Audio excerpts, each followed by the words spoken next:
Just immediately, I mean, literally 20 feet. No! 30 seconds, waste of time. 2 minutes, mate, I'm sorry. Manifested itself similarly to the last one that I repaired. Tell that to the judge, sunshine. Right. Oh, yes! Oh,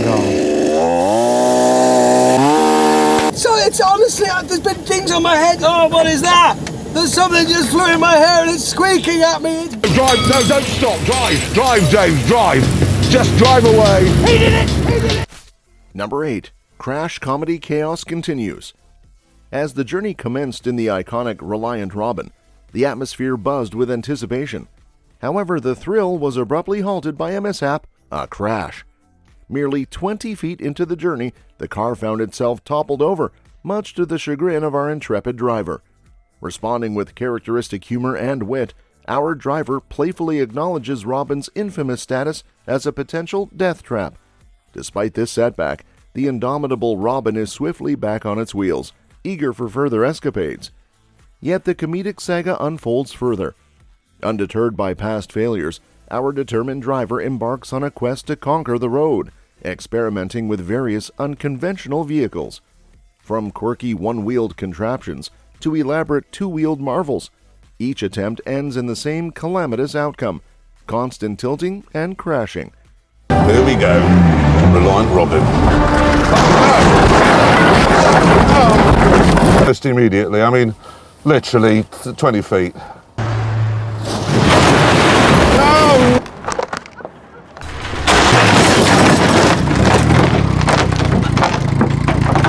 Help! Again, help! Where's Martin Fry? Out of it! Amidst the uproar, a comical call for assistance punctuates the chaos, eliciting uproarious laughter and applause from the audience. As the escapades escalate, our driver humorously ponders the whereabouts of a fictional hero, adding an extra layer of amusement to the proceedings. With each successive crash, the laughter reverberates louder, creating an atmosphere of joyous mayhem. Thus, the journey unfolds as a truly unforgettable ride, filled with laughter, mishaps, and the irrepressible spirit of adventure. Number 7. Comedic ambulance antics unfold. In a scene brimming with chaos and humor, our protagonist, seemingly unfazed by the pandemonium, critiques the efficiency of closing the tailgate with characteristic wit. "I think you may have overdone it slightly on the closing the tailgate stig," he quips, adding to the uproar with his deadpan humor. Amidst the laughter, he swiftly transitions to the next act, firing off a barrage of rapid-fire remarks like fake bodies from an ambulance. 30 seconds, waste of time. 2 minutes, mate, I'm sorry. Him. 8 minutes 55. It's you. You're in good shape, my man. Patient to hospital. Amidst the laughter and applause, our protagonist remains undeterred, ensuring that the patient, albeit fictitious, is carefully loaded into the ambulance. With a final flourish, he and his accomplice embark on their journey to the patient hospital, leaving behind a trail of bemused onlookers and an audience in stitches. Amidst the chaos, one can't help but wonder, how many blithering idiots does it take to create such comedic brilliance? Number 6. Slow speed shenanigans stop traffic. In a scene teeming with hilarity, our protagonist embarks on a leisurely drive that could rival the pace of a sloth on a Sunday stroll. "Oh my God, we are off," he exclaims with exaggerated enthusiasm, though the speedometer suggests otherwise. Undeterred by the snail's pace, he reassures himself that the adventure is merely warming up. However, his leisurely jaunt is rudely interrupted by the long arm of the law. With impeccable comedic timing, a police officer, likely baffled by the glacial pace, halts our protagonist's leisurely cruise. We are off.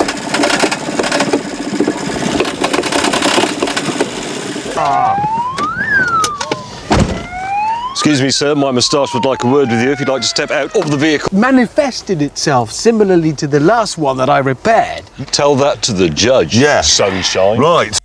As the conversation unfolds, each retort is met with laughter and incredulity. The protagonist's bewildered protestations, coupled with the officer's deadpan delivery, create a comedic masterpiece. Amidst the chaos, one can't help but wonder just how slow was that drive, and how many cups of tea did the officer have while waiting for our protagonist to crawl by. Number 5. Explosive prank goes awry. In a scene ripe with mischief and mayhem, two mischievous pranksters huddle in the shadows, their faces illuminated by the glow of a remote control. With devious grins plastered across their faces, they prepare to unleash their explosive prank upon an unsuspecting vehicle. You might want to put your fingers in your ears, one of them chuckles, a hint of mischief in his voice as he sets the stage for their grand spectacle. Who are or what they're plotting, but it won't work.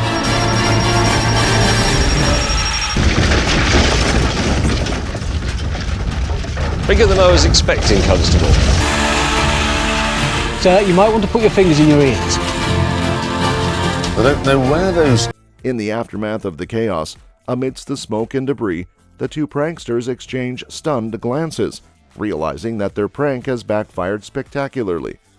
And as the dust settles, the only sound that remains is the echoing laughter of bystanders as they marvel at the unexpected turn of events.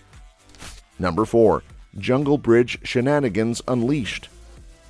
Picture this: a trio of intrepid explorers faced with the daunting task of building a bridge. But instead of sweat and stress, one of them is positively gleeful, proclaiming, "I am the god of hellfire." Yes, folks, it's Clarkson at his most eccentric. As they trek through the jungle, battling the wilderness like modern-day adventurers, their banter is as wild as the terrain. Amidst the chaos, one hapless soul realizes he's left his phone behind. Cue frantic rummaging through a belt that seems to contain everything but the kitchen sink. And what treasures do they find? A dental health care kit and a shoe polishing kit, of course. Because nothing says survival like minty fresh breath and shiny shoes in the heart of the jungle. Oh, yes! Oh, God.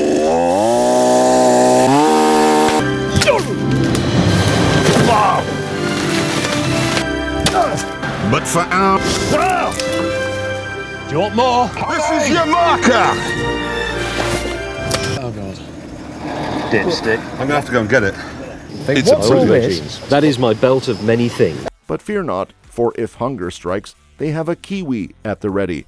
Never mind that it's probably more suited for a preschooler's exploration kit. In the end, it's a hilarious reminder that even in the face of adversity, these adventurers tackle life's challenges with humor and gusto. So, grab your popcorn and buckle up, because this expedition is one you won't want to miss. Number 3. Creepy Rainforest Discoveries.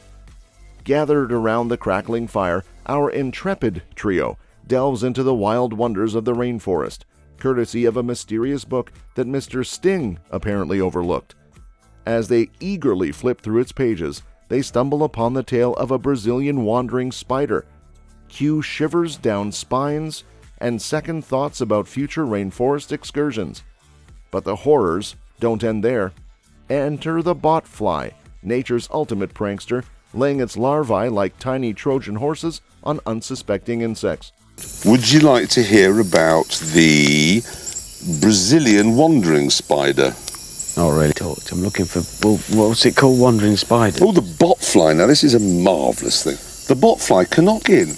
The larvae then pupates inside the skin, at which point they eat their way out and fly away. Ear and kept awake at night by the sound of the botfly larvae eating the flesh inside his head. So it's honestly, there's been things on my head. Oh, what is that? There's something just flew in my hair and it's squeaking at me. The result? A skin-crawling scenario straight out of a horror movie, complete with nocturnal munching sounds that could give anyone nightmares. Meanwhile, poor Hammond's night takes a turn for the worse as he discovers uninvited guests in his hair. Cue the panic and squeaks of terror echoing through the campsite. With every revelation, the line between fascination and sheer terror blurs, leaving our trio questioning the sanity of their rainforest escapades. But hey, at least it makes for a hilariously hair-raising campfire tale. Number 2. Snowy Chaos Communication Crisis. Amidst the snowy chaos, our fearless trio transforms into the gods of fiery determination as they tackle the task at hand. With Clarkson at the helm, revving the engine like a maestro conducting an orchestra of snowplows, the scene is set for an epic showdown against Mother Nature's wintry grip. Roll on. Give it more revs. Yeah, we got Grit! Hammond! Stop! Stop! We've hit the building! Fans are on. Going for... Drive! No, don't stop! Drive! Drive, Dave! Drive! Just drive away! He did it! He did it! In the midst of the chaos, one voice rises above the cacophony, urging James to drive, drive, drive. And with nerves of steel, he steers them away from the brink of catastrophe, leaving a trail of relieved sighs and snowflakes in their wake. With teamwork and a touch of adrenaline-fueled madness, our heroes navigate the treacherous terrain, proving once again that even in the face of uncertainty, they're always ready for action. Number 1. Newspaper nonsense, comic chaos.